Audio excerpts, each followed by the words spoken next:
Is up, everybody? Long time no see. Welcome back to the Post Up on the 5 Reason Sports Network. It's been a really long time, and Heat basketball is finally back. I got some fine gentlemen with me today to break down our preseason victory against the Atlanta Hawks. So, I am your host, Gabriel Cartagena. Sorry, no Royal A. Shepherd today. He's going to be coming back. He's load managing right now. A little on the wrong side of 30. So, he can't be doing all this stuff. But we got a great show today. We got my boy, Jonathan Ramlakan, the lead content creator for 5 Reason Sports, MMA, UFC, Miami Heat, all that good stuff, of course, and producing. Thank you very much. Ariel Atias, the brains behind the operation, and my man, Brian Young. Long time no see, Brian. How you doing tonight? Doing great. I'm doing great. How great? I don't know how great is great. I'm feeling great. Feeling real good.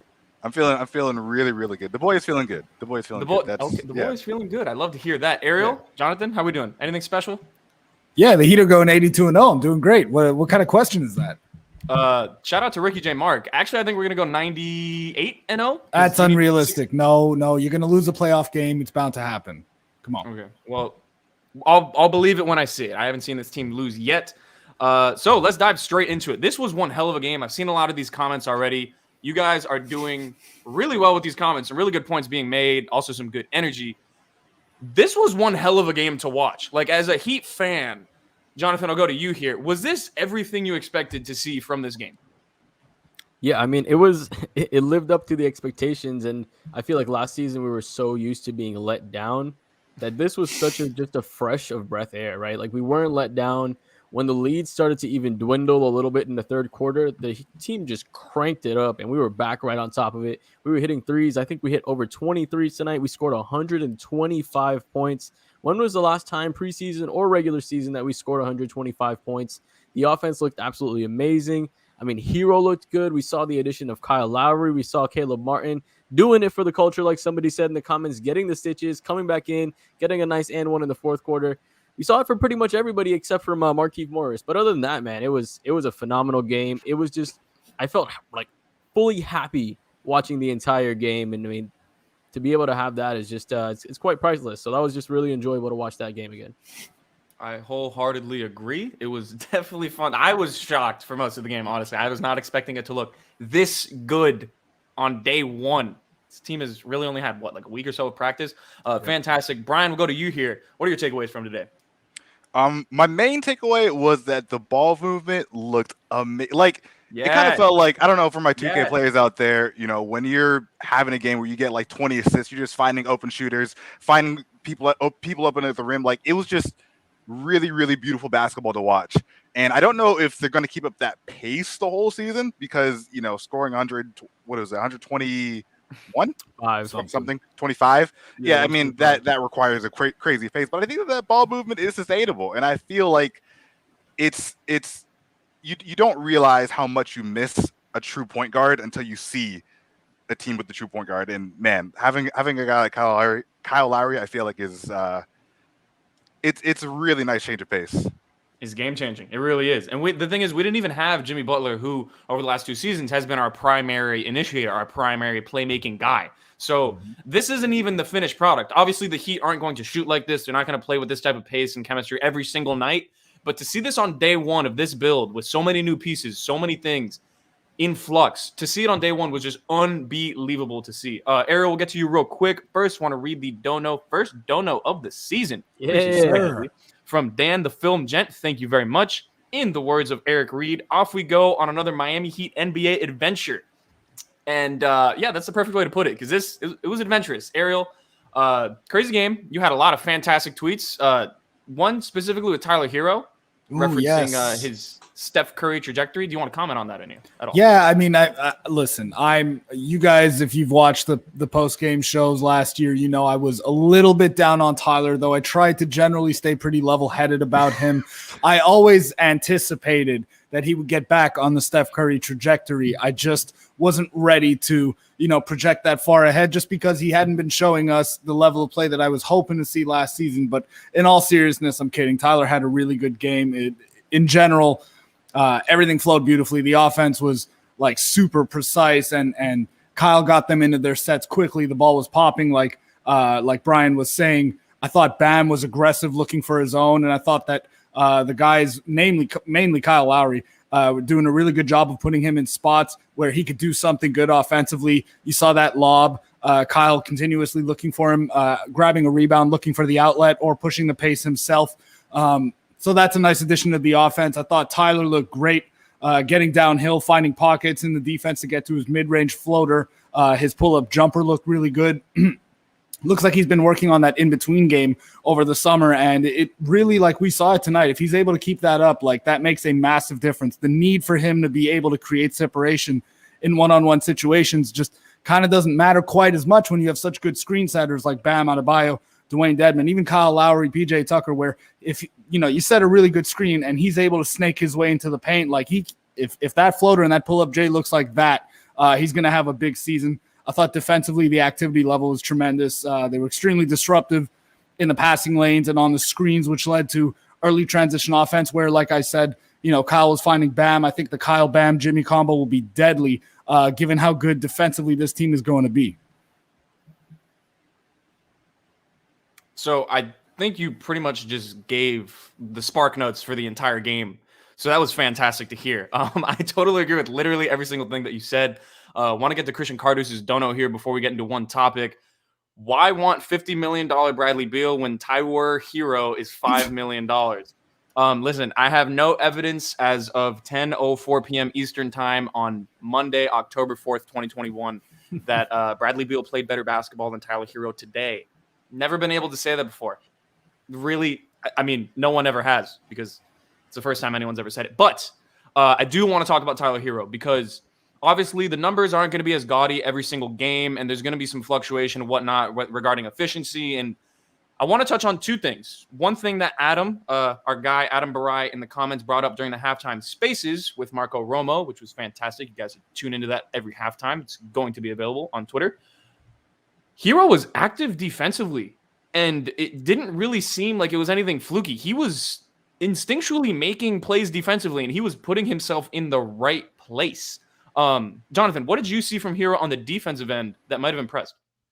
I just feel like he's a little more quick to getting to his spot, right? He's not getting beat so quickly. He kind of understands the game from a defensive perspective a little bit better. And I think it really, really helps having Kyle Lowry and Bam out there with him, because now that you have Kyle in the front, like you said, he's able to fill those passing lanes a little bit better. We saw him get a couple of steals, get us out in transition. And as well, we saw a couple of sneaky athletic, right? Oh, no. We're past sneaky. That's called bounce. Hey, he's earned it. He's from Tyler Hero. Bounce. He had that almost LeBron chase down block. I think it was in the first. And in the second half, he actually pulled it off, and he got that come from behind block. And that was nasty, man. Like you said, bro, Tyler Hero has hops. Like, he definitely worked on his explosiveness and his athleticism this offseason, and he's showing it this game. And as far as the defensive end, man, it was great. He was, in his defenders' faces when they were taking the shot. He wasn't 2 or 3 feet away. He was actually a lot closer. He was sealing off a lot better. I liked what I saw from him defensively. If he can keep it up, man, this team is going to be really dangerous. Yeah, I think a lot of the knock that's been on Hero specifically is like, we know he can get better offensively, but what can he bring to the defensive side of the ball to make him a winning impact player? What we saw today was just a little flash. It was a flash. We need to see it over 82 games, but that was actually very impressive. Brian, I want to go to you here. So defensively, we saw things from Hero that were good. Offensively, what stood out to you the most? Because I have one thing in particular that I want to touch on, but what stood out to you today with Hero? I think previously I had kind of felt that Tyler Hero was best as an off-ball player, like catch and shoot. If if you throw the ball out to him in transition, I trust him to make a layup.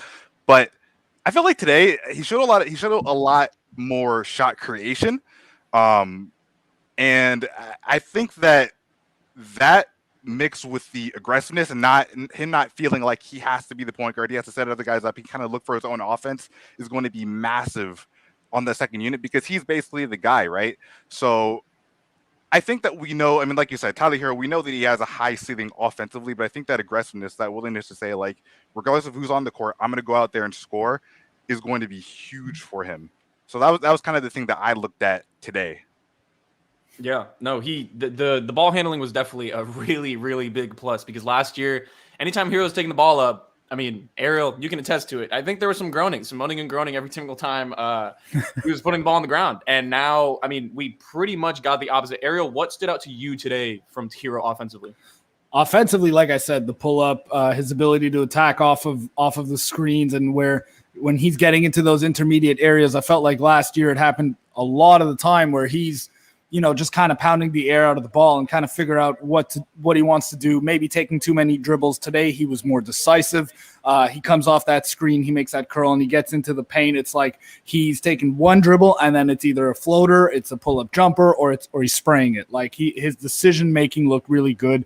And also, obviously, like the shot was good. Like he was making them. So I love the role that he's in this year. I think it's really simple for him.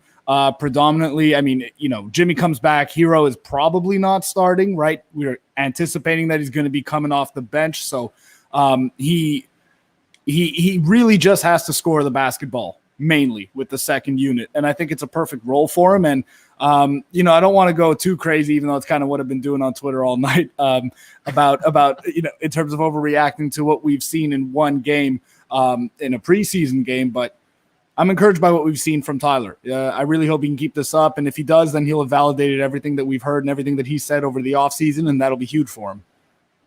Yeah, absolutely. Absolutely. He showed out today. And this is a lot of what the talking had been. He really backed it up today. The one thing that I wanted to touch on, and I think a lot of people have mentioned in the comments already, I think his pace. He was in control today. And we haven't been able to say that a lot with Tyler Hero thus far in his career.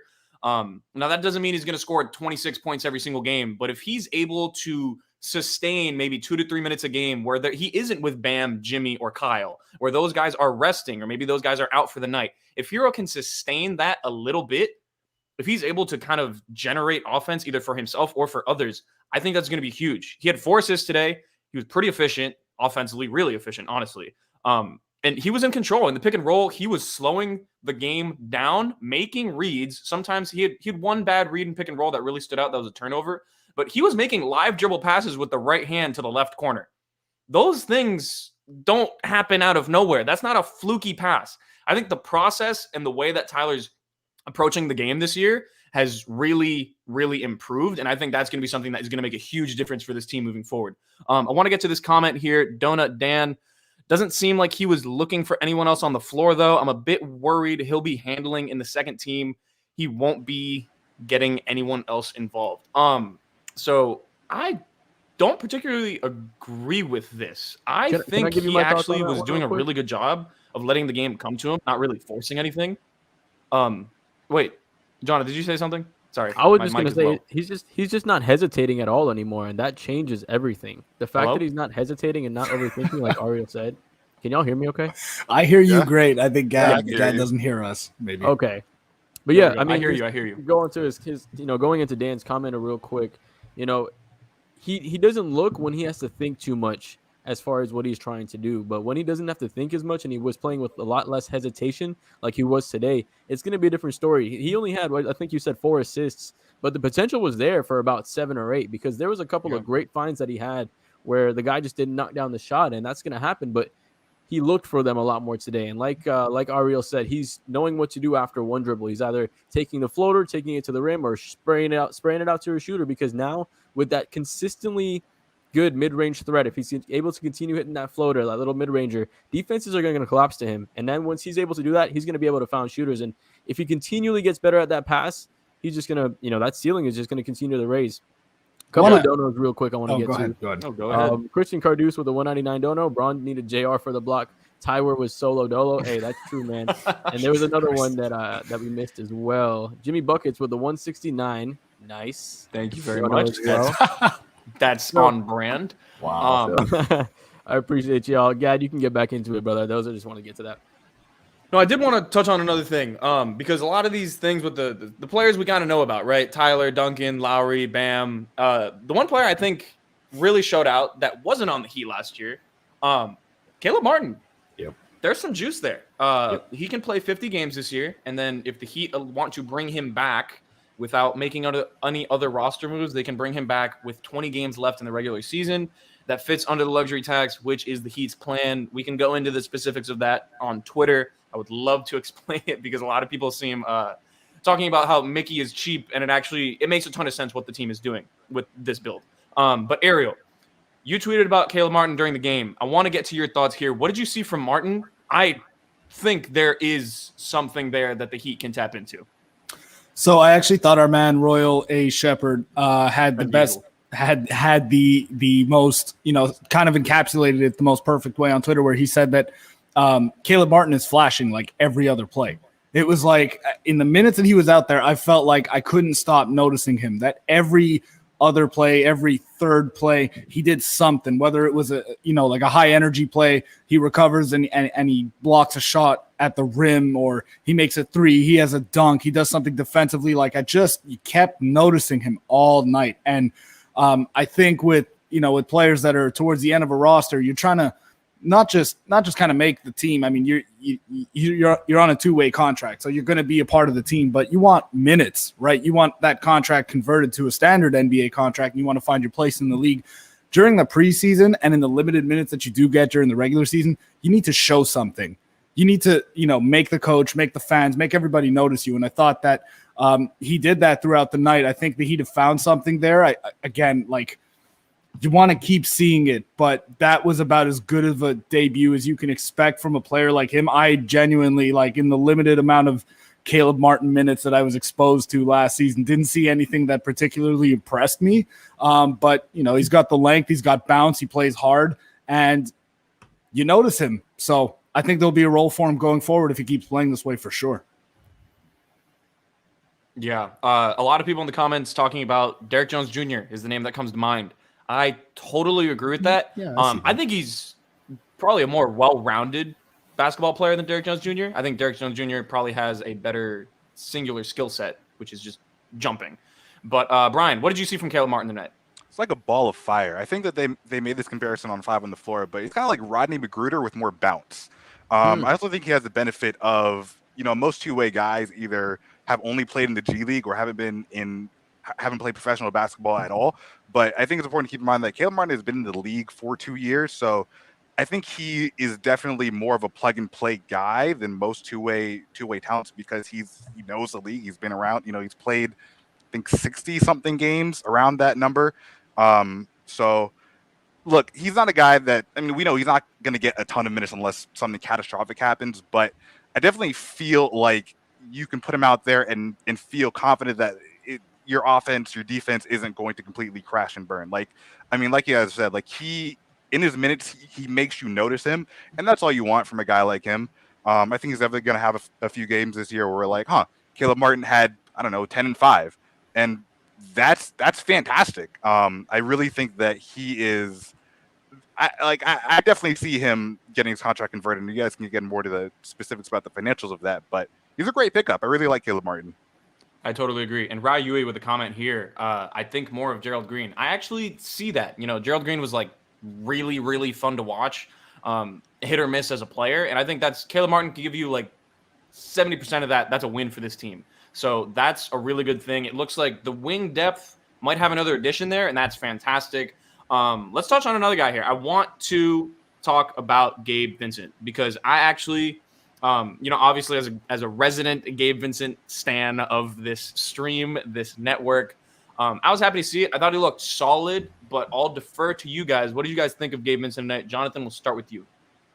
I just thought he was he just knew where to be a little bit better. I think his shots were falling. These were the shots that he was hitting in the G League, right? This was a guy that was able to stretch the floor and was the most improved player in the G League, I think, going from 12 points a game to above 20. So he's got the talent to be an offensive threat as well. And I think this is the game that we saw that the most, or not the most, but we saw that talent being utilized pretty well. We saw him also be a good facilitator as a backup point guard, right? We're probably going to see Hero and him share those backcourt roles together. So if they can kind of do a dual threat, both of them kind of play a half point guard kind of role, that's going to be something that we can hold in the arsenal as well. And if he can continue to develop that, we just have another guy that's a good backup point guard in the tool shed right now. So saw a lot of good things from him offensively and defensively. I think we're understanding what he can be, right? He studied Avery Bradley last year, or is that last year, right? Last season. He studied him, and he's starting to show kind of that defensive tenacity, and I love it, man. He's doing a lot of good things. He's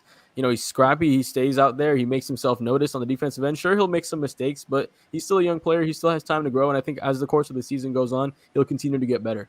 Yeah, I think with Gabe, you're just looking for someone. I mean, he's a minimum contract, so you're honestly expecting minimum contributions. But you're just looking for a stopgap from now until whenever Victor Oladipo is healthy. And if Gabe plays good enough, you can maybe wait as long as possible to get Victor Oladipo fully healthy, which is going to be a huge luxury for this team.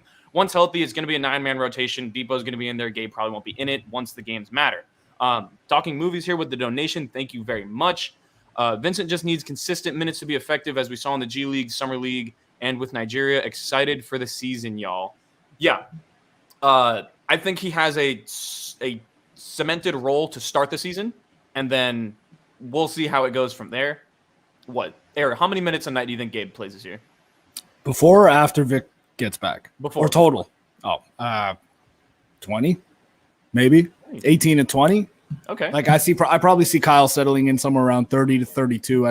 You're not expecting Kyle to give you 35, 36 minutes a game. So probably whatever minutes Kyle isn't on the floor, Gabe's on the floor, and maybe even a little bit less. You might have lineups where you're running Hero as the point guard, and then he's surrounded by wings and whoever. So yeah, maybe 18, 20 is a little high, but somewhere around there, I guess. Yeah. I was thinking like 15, 18-ish is about right. But I mean, I'm cool with that. Brian, do you have any problem with Gabe Vincent as a backup point guard as of right now? Until Depot gets back? I don't. I mean, I think that the ball's going to be entirely Hero's hands for the most part anyway in that second unit. He really just has that 3-and-D be a pass, role. I mean, he is going to do a little bit more ball handling than I guess a typical 3-and-D guy would be. But for a 15-minute per game guy, maybe maxing out 20 minutes a game, I don't have any problem with that. Yeah, I'd agree with that. Fills a role. We need the role to be filled until Depot's back. That's exactly what he does. So let's get into our forwards, the two that we acquired: PJ Tucker, Markieff Morris. Jonathan, pick one that you want to talk about. I mean, I want to talk about PJ Tucker, even though he had a short reign. I mean, he went out with injury. I'm not sure how severe that injury is going to be, but I felt like his impact in the first quarter was felt, right? He hit a couple of shots. He was able to lead their team in rebounding in that first quarter. And since he was able to rebound the ball and Bam didn't have to do that, Bam was able to go and run all the way to the other side of the court. Kyle Lowry would find him, and that just to set up a lot more opportunities for us. So I really liked what I saw from him in the first quarter. I thought it was a great fit. He was also another guy that was closing, passing lanes, just making himself felt. He's a big, tough dude that can make himself just, be solid down there in the middle of the paint. He, like I said, led the first quarter rebounds. If he's able to do that consistently and if he's able to stay healthy, I think we do have a really solid fit next to Bam, especially since I didn't really like what I saw from Markieff Morris tonight. Yeah, so I totally agree on PJ Tucker. Brian, what did you see from Markieff Morris tonight? Maybe did you see the same things that Jonathan saw, or did you see things you liked, or what did you see? Markieff Morris, I'm trying to be diplomatic. Markieff Morris he's a big body. I mean, his strong offense. Yeah, he's strong. His offense did look great. What did he hit? It was like 1 of 6. Yeah, 1 of 6. That's not fantastic. His defense wasn't a complete trade wreck. It was okay, but that's such a nice way to put it, Brian. Yeah, I just there's a reason Lakers let him go. I think that we have to temper our expectations on Markieff Morris. I don't think he's going to come in and be what James Johnson was for the Heat or anything like that. He might be a step above where. See, even that's kind of disrespectful. He's probably around where Trevor Ariza is. That's probably the best we can hope for. No, so I don't see that. That's probably asking. That's asking a lot. That's a lot of credit. I'm trying to be diplomatic. It's his first game, first preseason. Markieff Morris wasn't good though. He wasn't a good player. But again, that's kind of what I feel like we should expect from Markieff Morris. He's not going to go 1 of 6 every night, but he's not going to look fantastic most of the time he's out there. Yeah, I think the way you said it, I mean, he's a strong big body, right? Strong big body, yeah. That's his value off the bench. And honestly, if you have someone that can set screens and play a little defense, that's enough, right? Maybe a couple games, a couple open corner threes, and that's what you get. Yeah, it's going to be if Markieff Morris hits 2 corner threes, it's a huge win for us. And if not, who knows? Hopefully he can have a resurgence, but we're probably not going to get there anytime soon. He's like Jay Crowder without all the good moments. So you're saying he's on Jay Crowder's bad side? That's hilarious. I mean, that's like the meanest thing you could say. He's Jay Crowder before he got to the Miami Heat. Oh my God, he's Cleveland Jay Crowder. That's still a decent player. I can't lie. But yeah, I think with Morris, we'll see how it goes. I think he'll be fine. There's going to be good games. There's going to be bad games. It's whatever.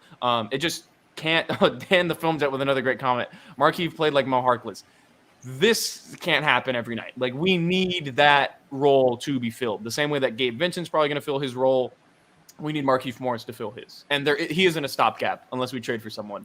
Can I jump in on that? Because I kind of do feel like he's a little bit of a stopgap just because, real quick, I mean, you're not depending on him for his brother? No, well, that'd be great. But at the moment, listen, he's playing the backup 4 minutes. I don't see a ton of lineups where he's going to be the backup 5, right? Like, that's generally going to be, I think obviously Bam, Dedmon, and probably even PJ are, the backup 5 ahead of, are going to get minutes at the 5. I don't know what you're laughing at. Are going to get minutes. Very funny. That is Starfish cameo. Markieff Morris shirt in the pool. Jeez. That's But yeah, like, I just think I don't think there's any lineups where he's playing exclusively at the 5. So you're looking at him for probably a maximum of 18, maybe 20 plus minutes per game as a backup 4. But I think the Heat are going to run lineups where you're playing Jimmy Butler at the 4 a little bit. So I think again, another thing to remember, man, the Heat have positioned themselves to where they can be, or they will be, players in the buyout market as the season goes on. They have tools available to them financially where they can put themselves very much in play for any player that comes available. And if they are a good team, then players are going to want to come to Miami, especially if the Heat are able to give a little bit more money than some of the other contenders are. So again, the combination of Jimmy playing some minutes at the 4, having PJ at the 4, and that potentially down the line being something that happens for this Heat team, like, I think we're overvaluing a little bit what we're expecting from him. I think it's going to be more pronounced earlier in the season, but it's not going to be an all-season thing. What is this with Markieff Morris wearing clothes while he's wet? I just don't really understand this. But it's funny. Like, I'm picturing Markieff Morris swimming in the Heat facility with socks on, and I don't know why, but this is really making me laugh. Why? But yeah, no, Arrow, you brought up the great point that I wanted to try to make, but I couldn't really put the words together. And Adam brought it up as well. Jimmy can play the 4, and I think that's going to be the problem solver once this team gets to the playoffs and whatnot. Let's be real. Jimmy's going to be the 4 when it matters. Absolutely. Like, that's really what it is. And then you're going to have the luxury of picking whether pretty much 2 of the 3 of Duncan, Tyler, and Depot when healthy. Right. That's frightening for other teams, regardless of how you slice it.